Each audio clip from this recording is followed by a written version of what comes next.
Everything that's new and cool in your military arsenal is debuting in PACOM. We can't get this technological marvel to the Pacific fast enough, and it couldn't come at a more pivotal moment in our nation's history.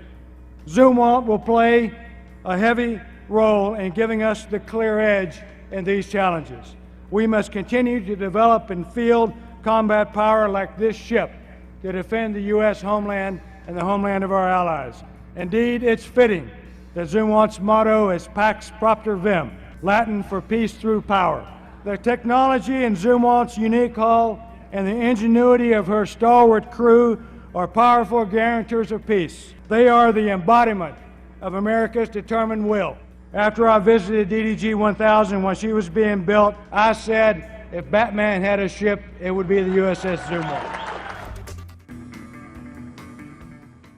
As we celebrate the commissioning of USS Zumwalt, CNO John Richardson explains the role the ship plays in today's maritime environment.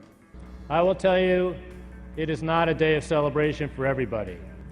There are those who threaten our way of life and our values. To them, this day is not a celebration. This day is their worst nightmare.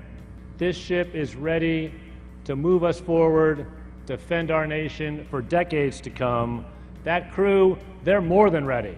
Captain James Kirk assumes command of USS Zumwalt and had this to say about the next generation of Navy ships. Well, I know what you're all thinking, so let's just get it over with. Live long and prosper.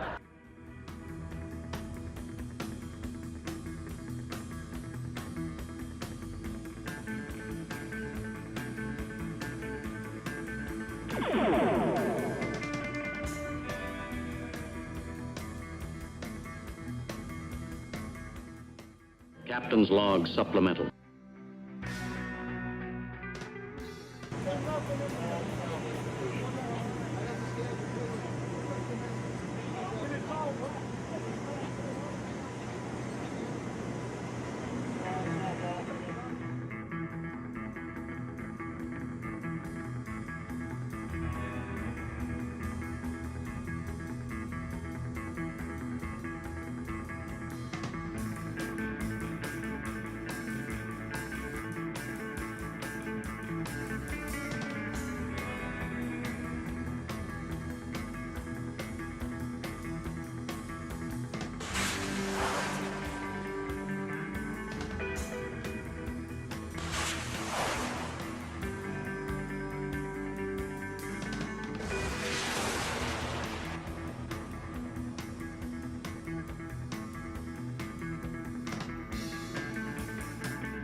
USS Ronald Reagan is ready to get underway. We hope to get underway right at 11 o'clock. You know, we're honored to be part of a global maritime partnership.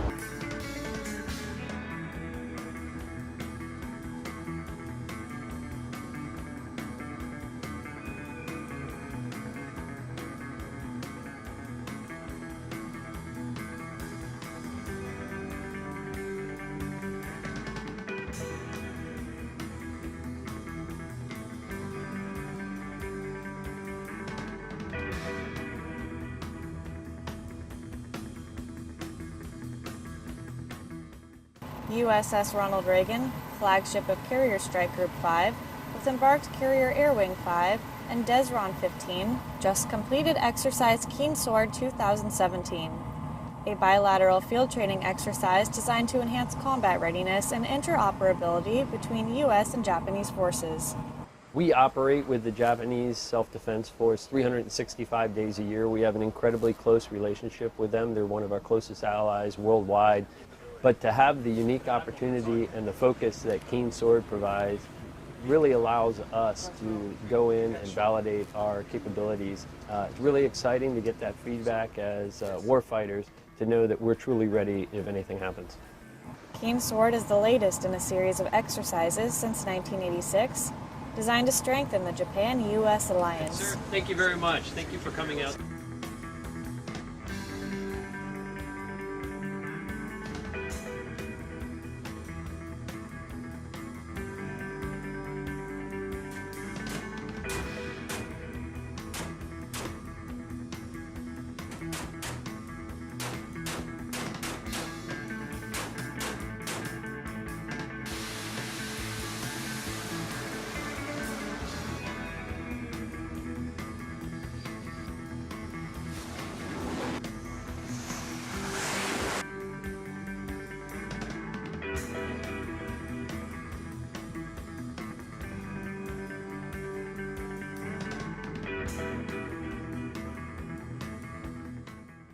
Pacific Air Force's led fighter-based exercise COPE West 17 concluded in Indonesia.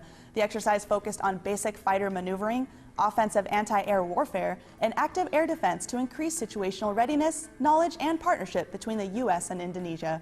The COPE series exercises are normally Air Force engagements with regional partners, and this year's exercise marked the first time a joint solution was utilized to meet partner nation needs. COPE West offered U.S. Marine Corps forces and the Indonesian Air Force a chance to advance their partnership, exchange techniques specific to U.S. and Indonesian aircraft to improve mutual understanding and achieve a higher level of theater security cooperation.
Officials confirmed that a U.S. airstrike from the Dwight D. Eisenhower Strike Group killed ISIL leader Abu Muhammad al-Adnani in Syria. This is one of a series of successful strikes, hindering ISIL's finances and military planning, increasing difficulty for them to operate.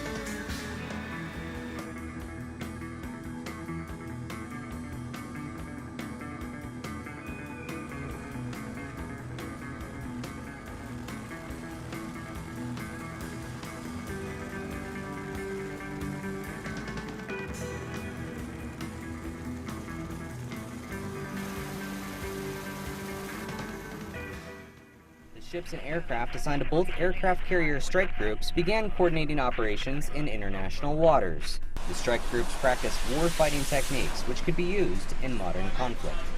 No other Navy can concentrate this much combat power on one sea and synchronize the activities of over 12,000 sailors, 140 aircraft, 6 combatants, and 2 carriers.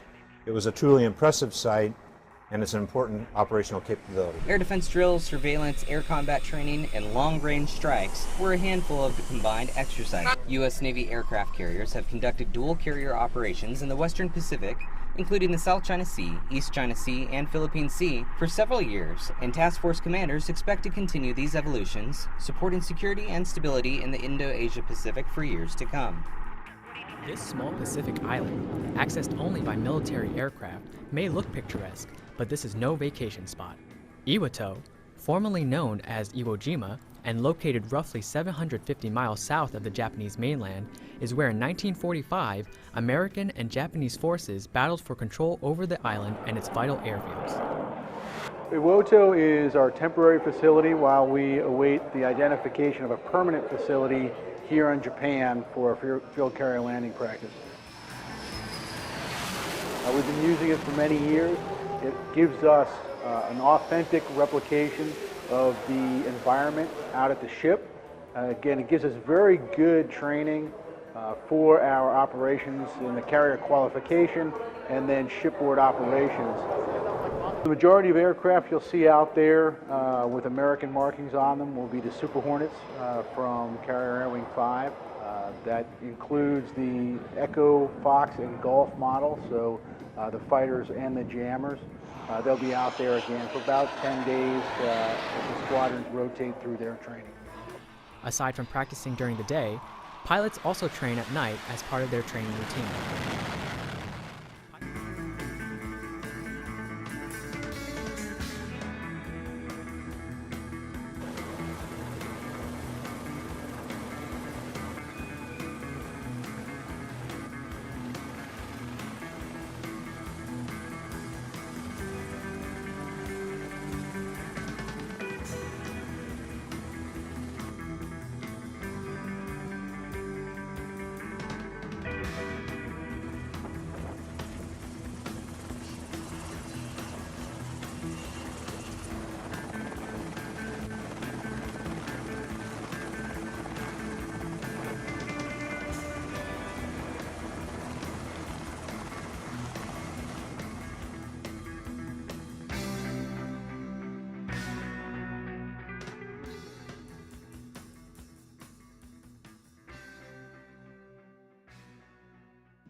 Very good.